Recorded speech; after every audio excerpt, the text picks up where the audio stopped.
Mr. Khera, there is another tendency that we have noticed of government distributing jobs to retired judges. Should judges be prohibited from accepting government or private jobs after retirement? I think that is a must. It leads on to lots of malpractices, and sometimes a year or two before retirement the judges are looking more for the next job than for the work they are doing.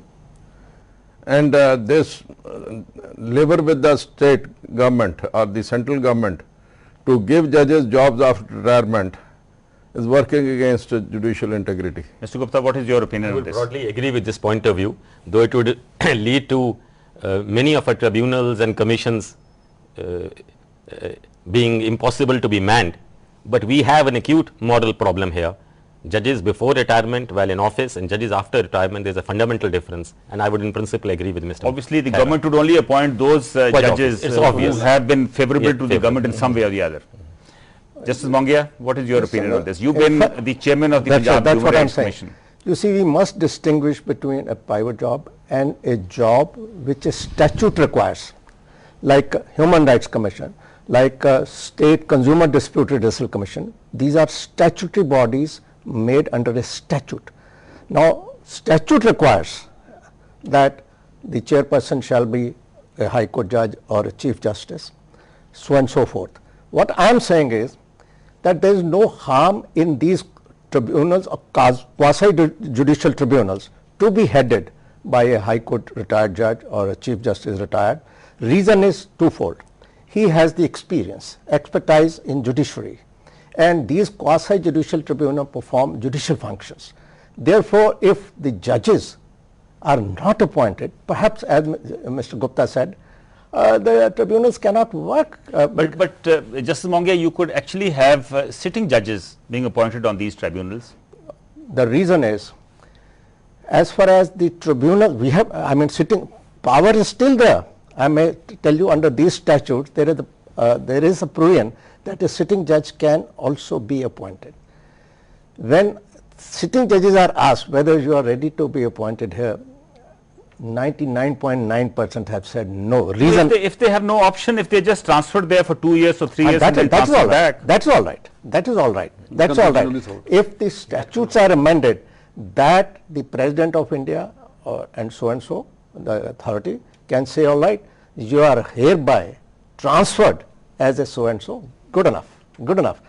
At the moment, I am saying the statutes will have to be amended, everything will have to be done. Yes, the Constitution would have to be amended, and I think that would be an impermissible constitutional amendment. You are appointed as a judge of the High Court, appointed as a judge of the Supreme Court. You cannot be shifted to lesser institutions. All tribunals are subject to judicial review, either by the High Court or by the Supreme Court, or both. And that is why judges don't want to go to lesser positions, understandably. That's an important legal point. Mr. Goyal, what is your opinion? How do we handle this? You know, there are all kinds of complaints against the people who are very often appointed as First of all, I agree with Mr. Khera and Mr. Gupta that there should be no reappointment, because the reappointment usually lead to trouble in the mind of serving judges. And as Mr. Khera said rightly, that 2-3 years prior to their retirement, they start looking for. But then who heads the tribunals and the commissions? The statute can be amended suitably. The way you find High Court judges, the process can be similar for appointment to these tribunals and these commissions. We have no dearth of talent. But what about the cases of arbitration? Should the judges be allowed to do arbitration cases? But that like a private practice, that they should be allowed to do. But that has, this act needs to be amended. That has led to such unsavory situations. The appointment of arbitrator actually. That's a very serious independent problem that needs to be independently that the appointment judges haven't really covered themselves with glory. We can have a special debate on the arbitration act, because two parties say, we want Mr. X, who is a retired judge of the High Court or the Supreme Court, we want him to be arbitrator. If the statute says you cannot choose a retired judge, well, the act has to be amended. I do not know whether it will stand. I think if you were to have sitting judges in these tribunals, subject to the amendment of the act and the constitution, I think you will have to increase the number of judges in the High Courts and the Supreme Court. The difficulty arises. They agree. Now you see, international companies normally don't even opt for arbitration in India because of this. That's right. And the amount of money they arrogate to themselves They fix their own fee. Per hearing And it's fee. so exorbitant, many parties want to run away from arbitration rather than have it. Arbitration was there to minimize delays, to reduce expense, and to the party satisfaction. Arbitration is much more Here it costly. has gone reverse. It has increased the expense and more dissatisfaction in the Absolutely. party. I think as it was mentioned, we need a separate discussion on this. Yeah. Mr. Khera, there is another issue which has been discussed, is the increasing the retirement age of judges. Now, the cabinet has already approved the increase in age from 62 to 65 for High Court judges. I think it's subject to I think it parliamentary should be review. done. I am in favor of it because life expectancy, physical health, mental abilities are now much brighter at Correspondingly, 60. should the age of the Supreme Court judges also be increased from 65? I think both should have the same retirement age so that they Perform same again running around doesn't increase. But here I have a reservation, because if only the High Court judges' age is increased, well, if somebody was to ask me, nobody like to go to Supreme Court. Nobody like to, because Why do you say that? that is, one is, supposing I am a Chief Justice of a High Court, I am to continue at 65. A Chief Justice, is number one in the state, in the judicial setup. He gets the same pay as a Supreme Court judge, rather when he goes to the Supreme Court, it is reduced because he doesn't get the administrative expenses and all that. He would say, I'm good, I'm number one in this state. Why should I go and be number last So in the Supreme automatically, I think you will require to increase the age of the Supreme Court judges also to 68 or 70 years. And I whatever. think in certain countries, the age of retirement is more than No, 70 there are years. certain countries there is no age. There is no age in America. The judge There's no himself thinks retirement that, age in American Supreme Court. judge himself thinks I for am good, no more. Please, I will not be coming to the court. Right. Mr. Khera, in your opinion, is the present system of removal of judges, the system of impeachment, fair? Now, this system is useless. It's an impossible situation. We have to have some institution which scrutinizes the complaints against judges, because it should be such an institution that no unnecessary mudslinging should be allowed. At the same time, if there is a complaint, it should be inquired into. No judge should think that once he is appointed, So what he is the can't be system? What is removed. the system that you recommend for removal of judges? Judicial Accountability Commission they are going to appoint. That is I going think to go that should into meet it. Okay. Mr. Goyal, one of the senior Supreme Court lawyers, P.P. Rao, has recommended that the collegium should have the power to remove judges, or at least even place them under suspension if there is an inquiry against them. I have Is read that that feasible? I have read that article. A part of it is already in place. Like if you remember, during Justice Haria's time, there were allegations against 2-3 judges, and the work was withdrawn. That virtually amount to suspension.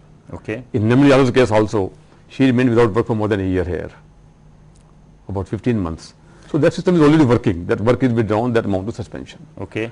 As far as removal is concerned, I say as far as High Court judges are concerned, Mr. P.P. Rao is right. Collegium should have the power to remove them instead of the Parliament, and the Constitution should be suitably amended, but not in the Supreme Court judges.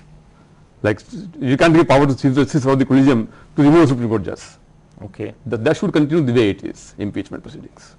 Mr. Gupta, what should be the system of removal of judges? I am very strongly of the view that the power of impeachment recently vindicated by the outstanding debate in the Rajya Sabha on Justice Sumitra Sen's impeachment qualifies to be one of the best debates on impeachment anywhere in the world. The power of impeachment, the ultimate power of removal, must remain outside the judiciary, should rightly remain with Parliament. Parliament disgraced itself in Justice Ramaswamy's case, has redeemed its fair name in Sumitra Sen's case. Its power must remain there.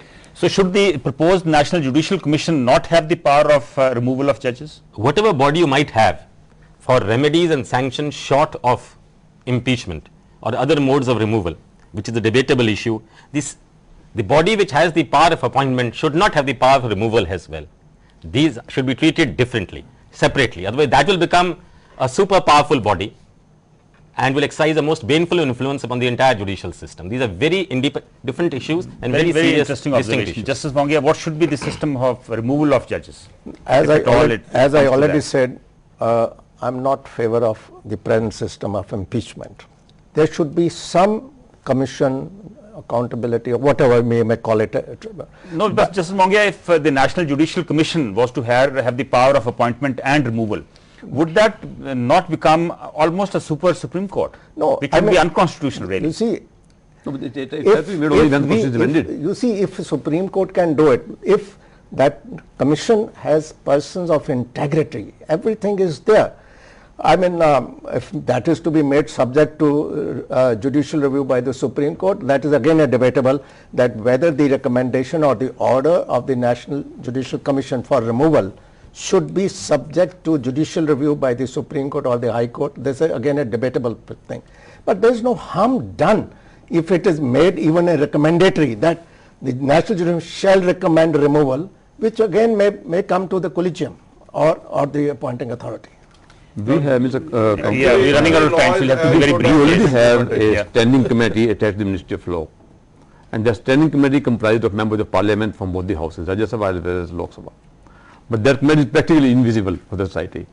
So till the National Judicial Commission comes in place, that committee can be empowered to scrutinize appointments, to oversize. But don't you think, as Mr. Gupta pointed out, that the Parliament in a way appears to have redeemed itself the way it conducted the justice, conducted the I impeachment have no proceedings dispute with justice Mr. Gupta on case. that, in that sense, but I say that should be only for Supreme Court judges.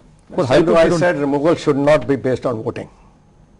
That's not be based Supreme on Court judges, voting. not for High Court. What should be the system? Should not be based on voting. As I suggested, there should be a commission, some commission should be there. For High Court should be We different. should not Supreme Court leave should be this to the parliamentarians, all right, you vote for me. I mean, tomorrow there will be, this is a scam, cash for And voting. last time as Congress sat out, They just walked out. the impeachment They- is they- something they- else they- altogether. Ramaswamy. I think Mr. Gupta doesn't agree with this. He No, feels you can that have special- impeachment you can- proceedings, You can the way amend they've the happened rules, is the best improve system. upon the parliamentary rules, which is an in-house matter in matters of impeachment motions.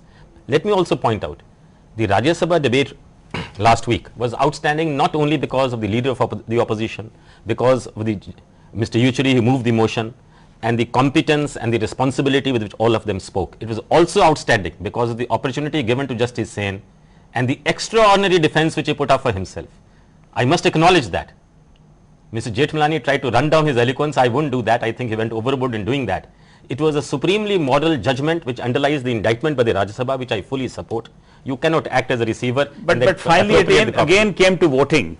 That is necessary. That is what impeachment in all countries in the world is a parliamentary procedure which is finally expressed. Well, I think that is what Justice Mongia is I obviously, But then- 20 people in and the it's in the committee. original constitution. Instead of It's in the 700 original people. possibly you will have to have some kind of a system. In every body and for every law, it's only as good as it is implemented. Absolutely. Thank you very much, gentlemen, for joining us in the discussion. The present system of judicial appointments has been criticized by many. Since the Judicial Accountability Bill is under consideration, it would be in the fitness of things to revisit the system of appointment and removal of judges in our country. With that, we end this edition of Prime. Tomorrow we meet again with a new issue. Good luck and goodbye.